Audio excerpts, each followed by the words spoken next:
तो प्यारे बच्चों, आज हमें देखना है प्रॉपर्टीज़ ऑफ डिटर्मिनेंट में प्रॉपर्टी नंबर 3 सारणी के प्रगुण में प्रगुण नंबर 3। इससे पहले हमने 2 देखे हैं बच्चे, आपको पूरा का पूरा याद रखना है, ध्यान रखना है, क्योंकि इनके बेस पे ही हमें अगली बहुत सारी एक्सरसाइज के क्वेश्चन करने हैं प्यारे बच्चों। इसीलिए मेरी बात माना करो और जिन चीज़ों पर मैं फोकस ज़्यादा करता हूँ वहाँ आप भी फोकस ज़्यादा किया करो। तो यहाँ प्यारे बच्चों, हमने इससे पहले एक बार रिवाइज करते हैं। 2 प्रॉपर्टी हमने क्या देखी है। नंबर 1 प्रॉपर्टी थी कि अगर किसी सारणिक में कोई एक रो पूरी 0 हो जाए या फिर कोई एक कॉलम पूरा 0 हो जाए तो सारणिक का मान क्या होता है प्यारे बच्चों, 0 होता है। उसके बाद हमने देखा कि अगर किसी सारणिक की पंक्तियों को स्तंभों में या फिर स्तंभों को पंक्तियों में चेंज कर दिया जाए तो सारणिक के मान में कोई परिवर्तन नहीं होता है। अब हम यहाँ देखेंगे प्रॉपर्टी नंबर 3 जो ये कहता है कि यदि किसी सारणिक की किन्हीं 2 संलग्न पंक्तियों या स्तंभों को परस्पर बदल दिया जाए तो सारणिक के मान का केवल चिन्ह बदल जाता है। इनका कहने का मतलब है प्यारे बच्चे, जो काम, एक बात तो आपको ध्यान होनी चाहिए कि जो काम हम पंक्तियों के लिए करेंगे वही काम स्तंभों के लिए भी होगा। तो मैं आपको केवल पंक्तियों पर प्रूफ करके दिखा दूंगा, आप स्तंभों पर प्रूफ अपने आप समझ सकते हैं। तो यहाँ प्यारे बच्चों ये कहता है, जैसे इसको हम देखते हैं कि अगर मान लो 5, 6 और 7 और 8 एक डिटर्मिनेंट है प्यारे बच्चों, तो इसकी वैल्यू क्या आ रही है। इसकी वैल्यू, इसका इससे गुणा होता है 8 पंचे 40, फार्मूले का माइनस, फिर 7 छंग 42। तो प्यारे बच्चों डेल्टा इज इक्वल टू क्या आता है, -2 आ गया। कोई दिक्कत प्यारे बच्चों को। अब ये कहता क्या है, कोई 2 संलग्न पंक्तियों को चेंज करके देखते हैं। मतलब ये जो R1 है और ये जो क्या है बच्चे R2 है, हम इन दोनों को प्यारे बच्चे इंटरचेंज कर देते हैं। R1 is interchange with R2, मतलब परस्पर बदल देते हैं। R1 के जगह पे R2 आ जाएगा, R2 के जगह पे R1 आ जाएगा। तो यहाँ से फिर हमारा डेल्टा डैश बन जाएगा प्यारे बच्चों, ये दूसरा अभी बन जाएगा। मतलब हमें करना क्या है, इस 7, 8 को ऊपर लिखना है, परस्पर बदलना है, परस्पर इंटरचेंज करना है। 7, 8 हो गया और यहाँ आ गया प्यारे बच्चों 5 और 6। तो अब इसकी जब वैल्यू निकालोगे आप, इसका इससे गुणा, तो 7 छंग 42 और -5 8 40। तो प्यारे बच्चों बदलने के बाद क्या आ गया, ये आ गया +2। तो पहले आया था क्या -2, अब क्या आ गया बच्चों +2। तो मतलब केवल चिन्ह बदला है, वैल्यू तो यहाँ भी 2 थी और यहाँ भी 2 है, बस चेंज ये था, यहाँ माइनस था और यहाँ पे बच्चे क्या आ गया, प्लस आ गया। इसका मतलब हम ये बोल सकते हैं प्यारे बच्चों कि डेल्टा इज इक्वल टू, -2 है बच्चे ना, तो डेल्टा इज इक्वल टू, ये माइनस लगा दिया, ये 2 किसके बराबर बच्चे, डेल्टा डैश के बराबर है, तो डेल्टा डैश। तो कुल मिला के हम ये बिल्कुल कह सकते हैं कि अगर किसी आव्यूह की संलग्न पंक्तियों को परस्पर बदल दिया जाए तो सारणिक के मान का केवल चिन्ह बदल जाता है। चिन्ह बदल जाता है, पहले -2 आया था बच्चे, बदलने के बाद क्या आ गया, +2 आ गया। ऐसे आप कॉलम में कर सकते हो, स्तंभ में भी कर सकते हो, कोई दिक्कत नहीं है बच्चे। अगर मान लो हमारे पास डेल्टा क्या था, डेल्टा था 5, 6, 7 और 8। तो पहले इसकी वैल्यू क्या होगी प्यारे बच्चों, अभी होगी 5 8 40 और -7 छंग 42। तो यहाँ से डेल्टा इज इक्वल टू आ गया प्यारे बच्चों -2। अब हमने क्या करना है, C1 को इंटरचेंज करना है बच्चे C2 के साथ। इस बार मैं स्तंभों को परस्पर बदल रहा हूँ, मैं इंटरचेंज कर रहा हूँ किसको, कॉलम्स को प्यारे बच्चों। तो ये हमारा C1 है, ये हमारा C2 है। तो हमारा जो डेल्टा डैश बनेगा बच्चे, इसको पहले कर दो C2 को 6 और 8 और C1 को बाद में कर दो 5 और 7। तो delta dash is equal to 6 7 42 -8 पंचे 40। तो delta dash is equal to 2 आ गया प्यारे बच्चों। तो बात वही है, पहले -2 था, अब +2 आ गया। केवल क्या बदला है, केवल चिन्ह बदला है प्यारे बच्चों। तो ये भी हमको हजम हो गया कि यदि किसी सारणिक की किन्हीं 2 संलग्न पंक्तियों को परस्पर बदल दिया जाए तो सारणिक के मान का केवल चिन्ह बदलता है और कुछ नहीं। तो प्यारे बच्चों ये भी जो हमारा 3rd प्रॉपर्टी है आप समझ गए अच्छे से। अगर आपको और बेहतर समझना है तो आप इस तरीके से समझो कि delta is equal to A1 B1 C1 A2 B2 C2। ये कॉन्सेप्ट क्या है बच्चे, किताब में दिया हुआ है A3 B3 और C3। तो डेल्टा की वैल्यू कैसे निकालते हो आप, इसे प्लस बोलते हो, इसे माइनस बोलते हो, इसे प्लस बोलते हो प्यारे बच्चों। तो यहाँ पे जब मैं A1 को लूँगा तो A1 का पंक्ति, A1 का रो, A1 का कॉलम ढकूँगा तो ये मैट्रिक्स, ये डिटर्मिनेंट बचेगा, तो बन जाएगा B2 C2 B3 और C3।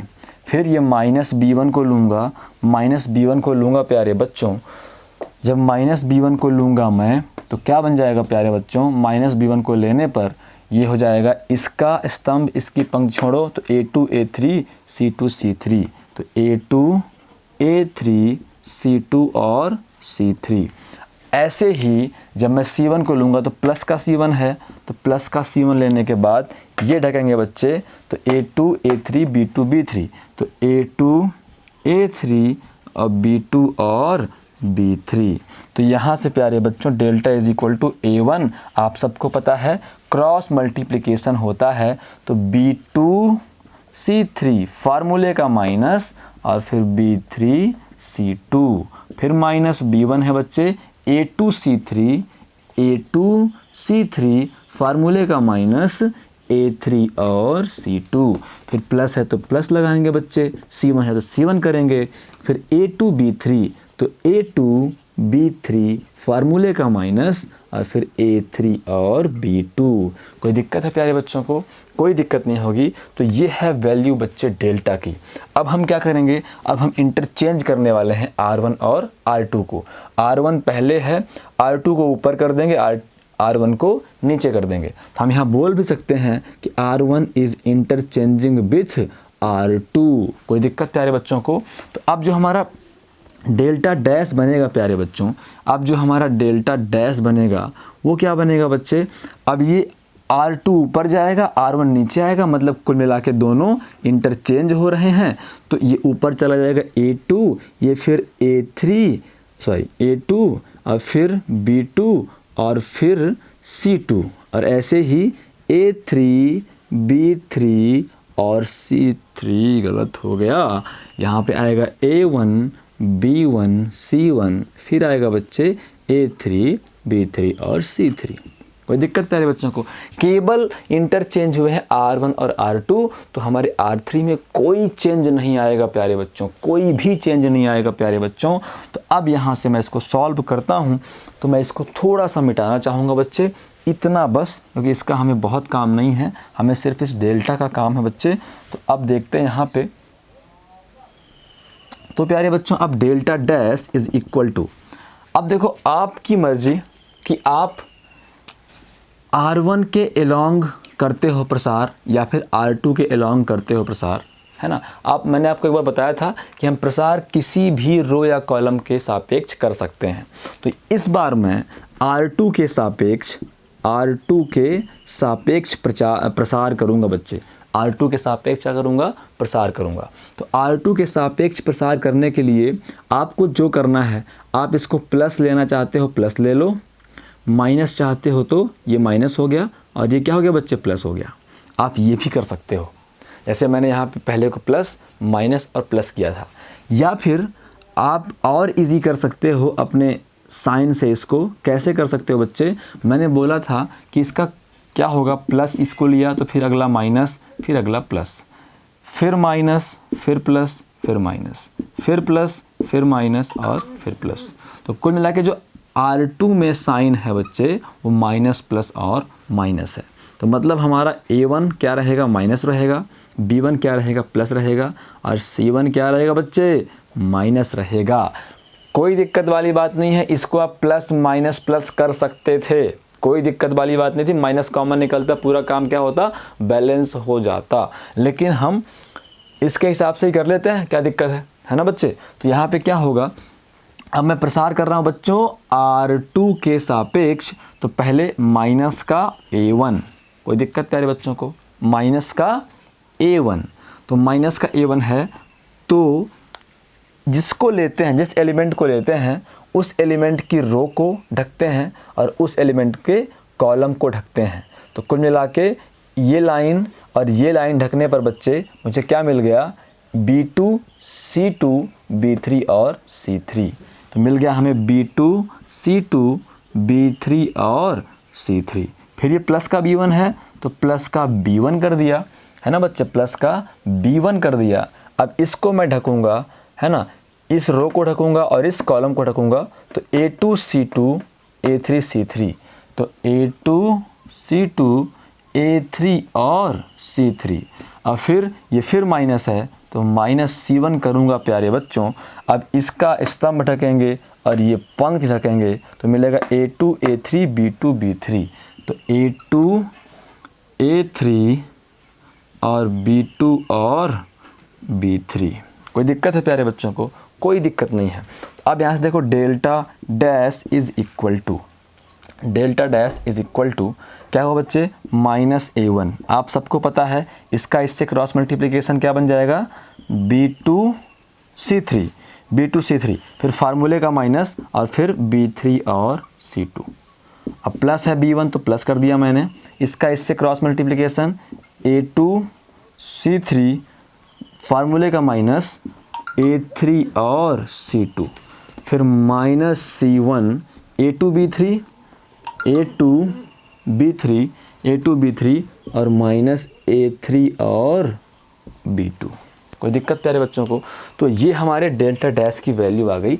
अब हम देखते हैं कि डेल्टा डैश में और डेल्टा में क्या चेंज हुआ, केवल चिन्ह बदला या पूरी की पूरी वैल्यू बदल गई। बच्चे हम अभी देखते हैं। तो प्यारे बच्चों delta dash is equal to, देखो इस पूरे से मैं माइनस कॉमन निकालना चाहूँगा तो ये क्या बन जाएगा, माइनस है तो प्लस बन जाएगा B2 C3 माइनस B3 और C2, ये प्लस है तो माइनस बन जाएगा B1 into A2 C3 minus A3 और C2 और प्लस C1 माइनस है तो प्लस बन जाएगा A2 B3 माइनस A3 और B2। चेक कर लो बच्चे, डेल्टा ये है ना बच्चे, तो यही वैल्यू सेम डेल्टा डैश की भी है, बस उसका चिन्ह क्या है बच्चे, बदल चुका है। तो मैं बोल सकता हूँ delta dash is equal to, या तो माइनस डेल्टा बोलूँ या फिर मैं डेल्टा डैश की वैल्यू समीकरण नंबर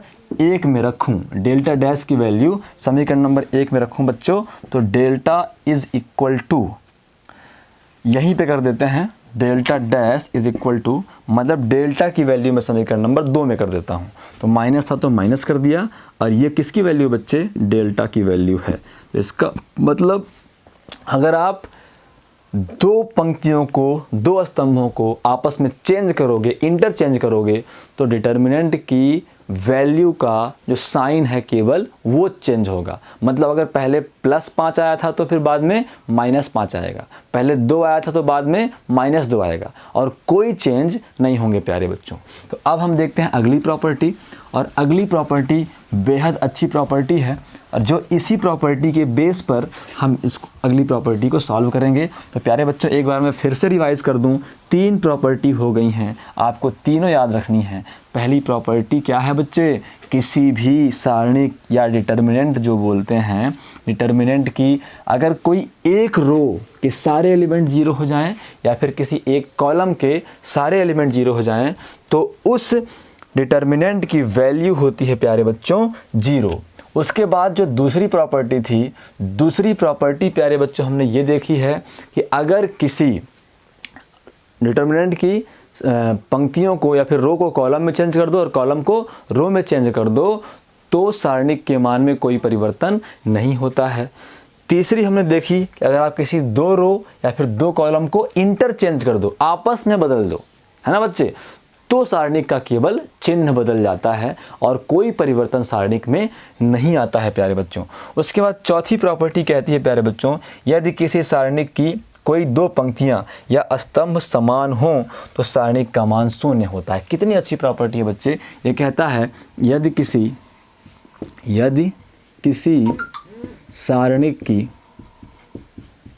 सारणिक की 2 पंक्ति या 2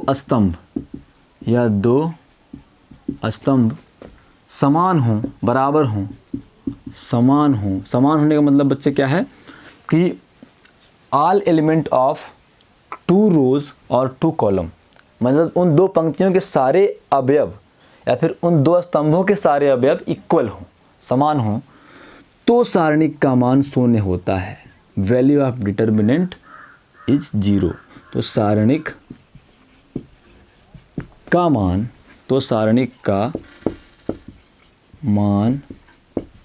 शून्य होता है। तो सारणिक का मान बच्चे क्या होता है? शून्य होता है। इसका मतलब क्या है? एक हम पहले देख लेते हैं नॉर्मल एग्जांपल। जैसे मान लो कि अगर 1 है, 2 है, 3 है ना बच्चे, 1 है, 2 है और 3 है। उसके बाद 1 है, 2 है और 3 है, फिर 5 है, 6 है और 7 है। चेक करके देख लो इसका प्रसार। ये देखो इसमें 2, ये R1 और R2 क्या है बच्चे? इक्वल हैं। तो इस सारणिक का मान क्या आना चाहिए? इक्वल का मतलब मैंने क्या बोला था? Respective element are 0, respective element are 0, है ना। तो इस सारणिक का मान 0 आएगा। चेक कर लो बच्चे, देख लेते हैं। आपको मेरे पर विश्वास होता नहीं है और मैंने बोला भी नहीं है कि आप मेरे पर विश्वास करो, इसीलिए हम सारी बातें प्रूव्ड करते हैं। ऐसी कोई बात मैं नहीं बोलता कि किताब में लिखी इसलिए है, हमने प्रूव किया, सेटिस्फाइड हो गए, इसलिए है वो बच्चे। तो यहाँ पे +1, तो +1 है ना, 1 को लिया +1, ये वाला स्तंभ ढके, ये वाली रो ढके, तो 2 3 6 7, 2 3 6 और 7। फिर माइनस का 2, प्लस माइनस प्लस, तो माइनस का 2, ये वाला स्तंभ ढके, ये वाली पंक्ति ढके, है ना। ढकने को बोलता हूँ, समझते हो ना, मतलब इनको हटाना है। ये हटाए, ये हटाए, 1 5 3 7, तो 1 5 3 और 7। फिर क्या बच्चे? प्लस का 3 है, प्लस का 3 है, तो ये गायब किया मैंने, ये गायब किया मैंने, तो 1 2 5 और 6। तो यहाँ पे delta is equal to 1 into 7 दूनी 14 और माइनस 6 तिरिक 18, -2 इंटू 7 एकम 7 माइनस 5 त्याई 15। अब प्लस का 3 है बच्चे, 6 एकम 6 और माइनस 5 दूनी 10। तो बच्चे कुल मिला के डेल्टा इज इक्वल टू क्या आ गया? आ जाएगा 1 है बाहर, 1 है बाहर बच्चे, और यहाँ पे 14 में -18 होगा तो -4 आएगा। यहाँ पे जगह कम होगी बच्चे, मैं यहाँ करता हूँ। तो यहाँ से डेल्टा इज़ इक्वल टू, यहाँ पे 1 बाहर है और 14 - 18 -4, ये -2 है बच्चे। यहाँ पे 7 है ना, 7 है, -15 है, तो आ जाएगा बच्चे -8, है ना बच्चे। प्लस और माइनस घटते हैं, लेकिन साइन बड़ी संख्या का होता है, तो बड़ी संख्या 15 है, उसका साइन माइनस है, तो -8 आएगा प्यारे बच्चों। और फिर प्लस का 3 है, प्लस का 3 है, 6 - 10, तो हो गया क्या? -2। कोई दिक्कत प्यारे बच्चों को? तो डेल्टा इज इक्वल टू, ये -4 होगा, ये माइनस माइनस प्लस, 8 दूनी 16 होगा, और यहाँ पे प्यारे बच्चों क्या दिक्कत कर दी मैंने, और यहाँ पे -3 दूनी 6, कुछ गलत कर दिया मैंने, है ना बच्चों। क्या गलत किया हमने? एक बार फिर देख लेते हैं। ये -4 तो राइट है, बिल्कुल राइट है ना, -4 बिल्कुल राइट है। यहाँ पे 2 है, इसी वाले में कुछ प्रॉब्लम हुई है प्यारे बच्चों, है ना, क्या प्रॉब्लम हुई है बच्चे? देखते हैं। 1 है तो ये पूरा गायब, ये पूरा गायब, 2 3 6 7, 2 3 6 और 7। फिर 2 है तो ये पूरा गायब और ये पूरा गायब, तो 1 3 5 7, 1 3 5 7। फिर 3 है तो ये गायब, ये गायब, 1 2 5 6, यहाँ तक सही है। अब 7 दूनी 14, 6 तिरिक 18, ठीक है। अब 7 एकम 7, 5 त्याई 15, ये भी ठीक है यार, है ना। उसके बाद प्लस का 3, 6 एकम 6 और 5 दूनी 10। दिक्कत क्या हुई बच्चे? दिक्कत ये हुई कि 6 - 10 क्या होगा बच्चे? -4 होगा, नहीं होगा? तो बताते क्यों नहीं हो यार? पहले ही बोल दिया, सर गलत हो गया, है ना। मोबाइल के अंदर घुस जाओ, क्लास में आ जाओ और बोलो सर क्या गलत कर रहे हो, आपको इतना नहीं आता। 6 - 10 इज इक्वल टू -4। तो प्यारे बच्चों ये -4 हुआ, तो यहाँ पे आ जाएगा बच्चे माइनस और प्लस माइनस, 4 त्याई 12। तो delta is equal to minus और माइनस को जोड़ दो तो क्या बन जाएगा? ये -16 और +16, तो डेल्टा इज इक्वल टू 0। कोई दिक्कत प्यारे बच्चों को? तो हमने क्या बोला? अगर कोई 2 रो इक्वल हो जाए, है ना, ऐसे आप कर लेना, कोई 2 कॉलम के लिए कर लेना, और कोई दो कॉलम इक्वल हो जाए बच्चे, तो उस डिटर्मिनेंट का पूरा वैल्यू क्या हो जाएगा बच्चे, 0 हो जाएगा। तो एक बात ध्यान कर लो बच्चे कि हमारे डिटर्मिनेंट 0 करने वाली दो प्रॉपर्टी हैं, और ये दो प्रॉपर्टी बेहद आसान है, बहुत ज़रूरी हैं, है ना बच्चे। अगर आप सोचो पहली प्रॉपर्टी क्या थी, पहली प्रॉपर्टी थी कि अगर किसी डिटर्मिनेंट का पूरा एक रो या फिर एक कॉलम 0 हो जाए बच्चे, तो उस डिटर्मिनेंट का वैल्यू क्या होता है, 0 होता है। इस केस में डेल्टा इज इक्वल टू 0 आता है। तो ये वाली प्रॉपर्टी से ही वो वाली प्रॉपर्टी जुड़ी हुई है। कैसे जुड़ी है बच्चे, देखते हैं। अगर मान लो डेल्टा इज इक्वल टू, मैंने बोला कि A1 B1 C1 इक्वल कर दो A1 B1 C1, फिर A2 B2 और C2, है ना बच्चे। आप यहाँ पे एक संक्रिया आगे पढ़ेंगे हम, जब अपन सारे रूल पढ़ लेंगे बच्चों तो आगे पढ़ेंगे हम। एक संक्रिया होती है ना, क्या होती है, अगर मैं R1 में चेंज करूँ, क्या चेंज करूँ, R1 में R2 को माइनस कर दूँ, R1 में R2 को इस R1 में R2 क्या करूँ बच्चे, माइनस कर दूँ, तो हमें डेल्टा इज इक्वल टू मिल जाएगा प्यारे बच्चों, R1 में R2 को, तो A1 में इस A1 को माइनस, B1 में इस B1 को माइनस, और C1 में इस C1 को माइनस, फिर यहाँ A1 B1 C1 A2 B2 और C2। तो प्यारे बच्चों यहाँ से delta is equal to A1 minus A1 0 0 0, और फिर A1 B1 C1, और फिर A2 B2 और C2। तो अब बच्चे बताओ, प्रॉपर्टी नंबर सेकंड हम पढ़ रहे थे ना, कुछ किया हमने तो प्रॉपर्टी नंबर फर्स्ट आई कि नहीं आई। अब प्रॉपर्टी नंबर फर्स्ट के हिसाब से जो कहती है कि अगर कोई रो के सारे एलिमेंट 0 हो गए या फिर कॉलम के सारे एलिमेंट 0 हो गए, दोनों में कोई एक हो गया, तो इस डिटर्मिनेंट की वैल्यू क्या होती है बच्चे, 0 होती है। तो इस तरीके से हम प्रॉपर्टी नंबर फोर्थ को प्रॉपर्टी नंबर फर्स्ट ही मान सकते हैं, या फिर प्रॉपर्टी नंबर फर्स्ट के हिसाब से इसको सॉल्व भी कर सकते हैं प्यारे बच्चों, कोई दिक्कत वाली बात नहीं है।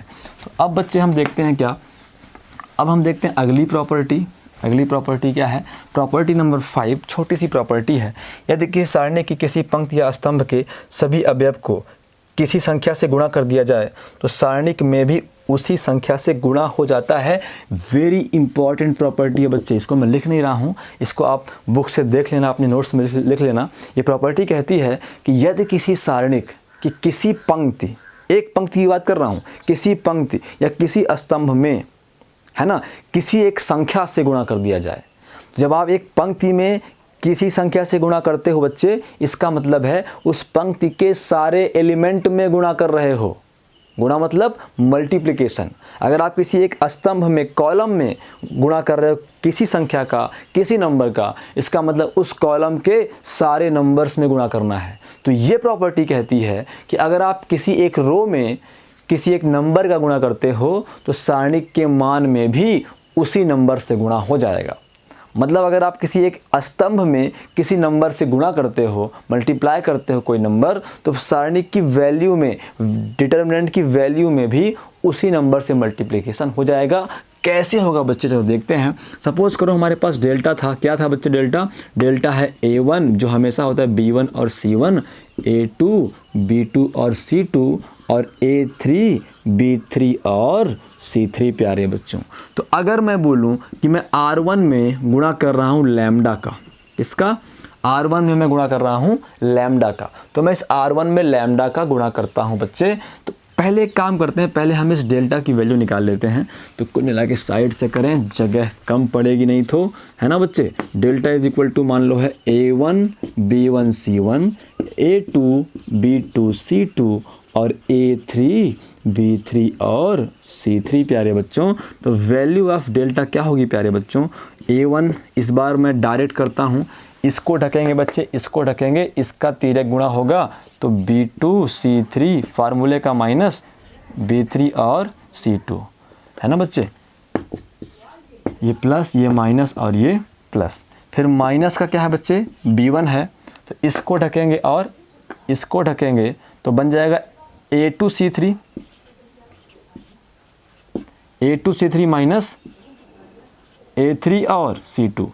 फिर बच्चे क्या है, प्लस का C1 है तो प्लस का C1 कर देंगे, इसको ढक लेंगे बच्चे, तो A2B3 और माइनस का A3 और B2, A2B3 माइनस A3 और B2। तो यहाँ से ये डेल्टा की वैल्यू हमें मिल गई बच्चे, है ना। इस तरीके से आप भी डायरेक्ट कर सकते हो। अब मैं क्या करूँगा, अब मैं इस डेल्टा में R1 में, है ना, R1 में मल्टीप्लाई कर दूंगा लैम्डा का, लैम्डा R1। तो हमारा डेल्टा डैश क्या बनेगा बच्चे, डेल्टा डैश हमारा क्या बन जाएगा, हमारा डेल्टा डैश क्या बन जाएगा, वो डेल्टा डैश हमारा बन जाएगा प्यारे बच्चों, या फिर डेल्टा ही किए रहो कोई दिक्कत नहीं है ना। बुक में क्या किया कॉन्सेप्ट में डेल्टा डैश किया, हम भी कर लेते हैं। डेल्टा डैश क्या बन जाएगा, R1 के सारे एलिमेंट में लैम्डा का गुणा, तो lambda A1, lambda A2, sorry lambda B1, lambda A1, lambda B1 और लैम्डा C1, और फिर A2 और फिर B2 और फिर C2 और फिर A3 और फिर B3 और फिर क्या है बच्चे, C3 है। तो अब हम करते हैं दोबारा इस डिटर्मिनेंट की वैल्यू पता करते हैं बच्चे। तो सबसे पहले ये प्लस है, ये माइनस है और ये प्लस है, तो लैम्डा A1, लैम्डा A1, तो बच्चे यहाँ पे क्या बन जाएगा, इसको ढकेंगे, इसको ढकेंगे तो बनेगा B2C3, इसका इतना बचेगा ना B2C3 और माइनस B3 और C2। फिर ये माइनस का लैम्डा B1, माइनस का लैम्डा B1, तो ये ढकना है और ये ढकना है, तो क्या बचेगा, बचेगा बच्चे A2C3, है ना, ये बचा और ये बचा, तो A2C3 A3C2, तो A2C3 और माइनस A3 और C2, फिर प्लस का लैम्डा C1, जब इसको ढकेंगे, इसको ढकेंगे बच्चे, तो A2B3, तो A2B3 और माइनस का A3 और B2। तो अब क्या करना है बच्चे हमें, अब यहाँ से delta dash is equal to, delta dash is equal to, आप ध्यान दो, तो यहाँ भी लैम्डा है, यहाँ भी लैम्डा है, यहाँ भी लैम्डा है, हम लैम्डा को बाहर निकाल लेंगे बच्चे, तो अंदर क्या बचेगा, अंदर A1 और फिर B2C3 और माइनस B3C2 और माइनस B1 बाहर है, तो A2C3 और माइनस A3 और C2, अब प्लस का C1 बाहर है यहाँ, तो बचा A2B3 और माइनस का A3 और B2। प्यारे बच्चों ध्यान से अगर आप देखो तो delta dash is equal to lambda, ये जो है बच्चे ये पूरी वैल्यू किसकी है, ये पूरी वैल्यू है इस डेल्टा की। चेक कर लो बच्चे आप लोग, मैंने मिटा दिया, आपकी कॉपी में होगा या फिर वीडियो को बैक करके देखोगे तो मिल जाएगा। तो ये पूरी वैल्यू है डेल्टा की, तो delta dash is equal to lambda delta. तो बच्चे क्या हुआ, डेल्टा में मतलब डिटर्मिनेंट में जब हमने एक रो में लैम्डा से गुणा कर दिया तो पूरे डिटर्मिनेंट में लैम्डा का गुणा हो गया। तो ये जो प्रॉपर्टी है बच्चे सही साबित हो गई। एक बार फिर से रिपीट करता हूँ प्रॉपर्टी में कि अगर आप किसी सारणिक की पूरी रो में, किसी एक रो में किसी नंबर का गुणा करते हो तो उस सारणिक के मान में भी लैम्डा का गुणा, उसी नंबर का गुणा हो जाता है। एक नंबर से चेक कर लेते हैं, मान लो अपने पास है 1 2 3 और 4 प्यारे बच्चों। तो डेल्टा इज इक्वल टू 4 एक कम 4 माइनस 3 दूनी 6, तो डेल्टा इज इक्वल टू कितना आ गया बच्चे, माइनस का 2 आ गया। अब अगर आप क्या करो, डेल्टा इज इक्वल टू आप इसमें R1 में 2 का गुणा कर दो, तो क्या बन जाएगा, 2 एक कम 2, 2 दूनी 4 और फिर 3 हो गया और 4 हो गया। तो डेल्टा डैश कर लेते हैं इसको, तो 4 दूनी 8 माइनस 4 तिहाई 12, तो डेल्टा डैश इक्वल टू क्या आ गया बच्चे, माइनस का 4 आ गया।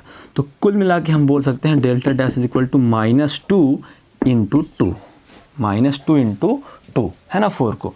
तो डेल्टा डैश इक्वल टू -2 की वैल्यू -2 इंटू 2, तो -2 के स्थान पे क्या बोल सकते हैं हम, डेल्टा बोल सकते हैं बच्चे, और यहाँ पे 2 है, तो डेल्टा डैश इक्वल टू क्या हुआ, 2 डेल्टा।